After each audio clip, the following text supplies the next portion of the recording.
Hello everybody and welcome back to this speed art drawing video. It is a request from my Patreon Lloyd, who really wanted me to do this cute chibi alien drawing. He also wanted me to do it on Twitch, which is why we now have this here. So, this was ridiculously hard to draw because, as you're probably aware, aliens don't have eyes, so it's kind of hard to actually be able to draw any expressions, designs, or anything like that when it comes to the aliens themselves. So I decided to go for the original design of the aliens by H.R. Giger, who, by the way, is a fantastic artist. A little bit weird in the head, but in a good way. I mean, there was some controversy around him, but is there no ever controversy about anyone nowadays? Someone will probably dredge something up about all of us in the future. I mean, we have the internet, and that is hell on legs. Let's be brutally honest about it. As much as we may love the internet, and I do very much love the internet, it allows me to game with my friends that are across the country, I still do think that that's a thing. But that's not what this video is about. Have you ever noticed when I do these videos, I end up just rambling about a lot of random stuff and not actually what I was after? Okay, that's Twitch telling me that someone came online. Anyway. So yes, I absolutely adore Alien and Aliens.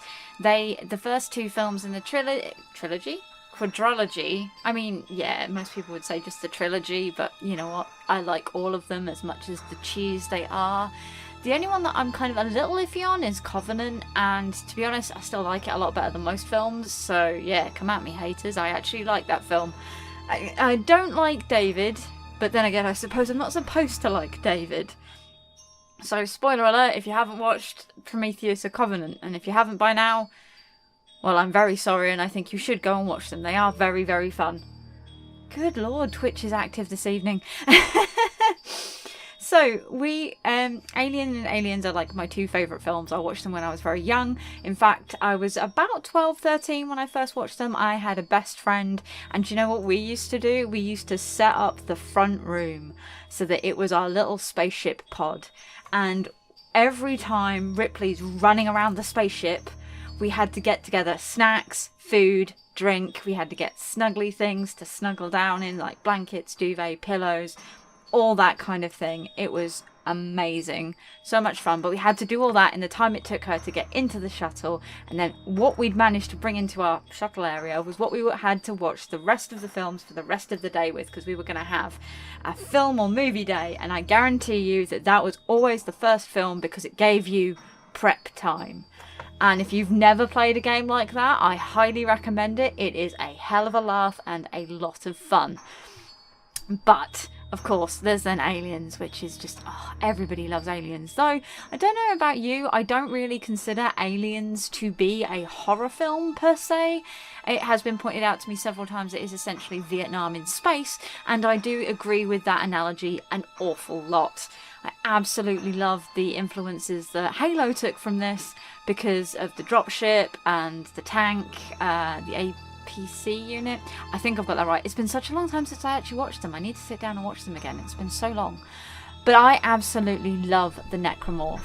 The design for the Necromorph, the beautiful lines, structures, just how creepy and elegant it looks. And I think Mr. Giger, who we've mentioned previously, did such a brilliant job. But that goes back to the eyes, because he originally wanted this alien to have eyes. And if you actually look at the alien head that was designed for the original film, it does indeed have eye sockets. In fact, H.R. Giger famously got a human skull, which he then cast into the model for the headpiece. So yeah, essentially he managed to get hold of a lot of bones and things that was used predominantly to make sets and to make costumes and things like that for the films. So predominantly he did actually work on Alien and Aliens, not Alien 2. He famously did not actually work on Alien 3.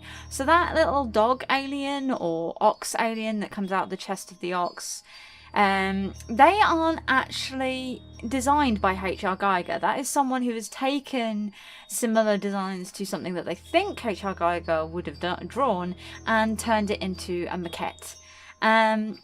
I don't kind of agree with that, but at the same time, I understand when you own the property, you're going to want the rights to do that kind of thing, but I still don't agree with it. Consider that if you didn't have him drawing the alien and bringing it to life for you, you wouldn't have your aliens in the first place. So it kind of feels disrespectful to have that kind of thing happen to him. What I did like about Alien 3, though, was the fact that the dog that they had on set that they used for the, you know, they killed so that the alien could be born, they also dressed that dog up in a suit, kind of like in Resident Evil. They dressed up the dogs for the movie in like bits and pieces so that they could appear on screen. They did the same thing with the alien. The dog, they put a suit on the dog and had the dog run around, and it freaked the crew out. There's some wonderful stories about that. Absolutely enjoy hearing that.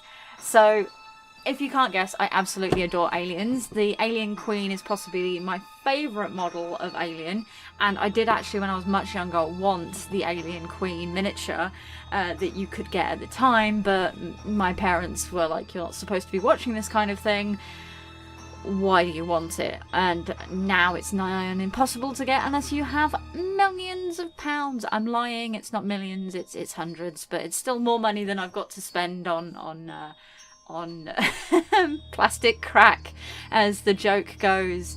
So I have settled for Tyranids, which goes into Warhammer. Like I said, there are random tangents in these videos that I take because I absolutely love talking about the subject matter that people bring for me to like actually draw at these streams. So I suppose that segues nicely into, if you want a character drawn yourself, pop over to my Instagram down below or my Twitch.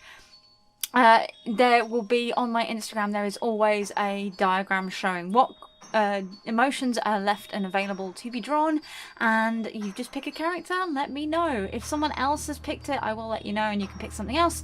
But that's all for now, so thank you so much for watching, and thank you very much to Lloyd for choosing this video.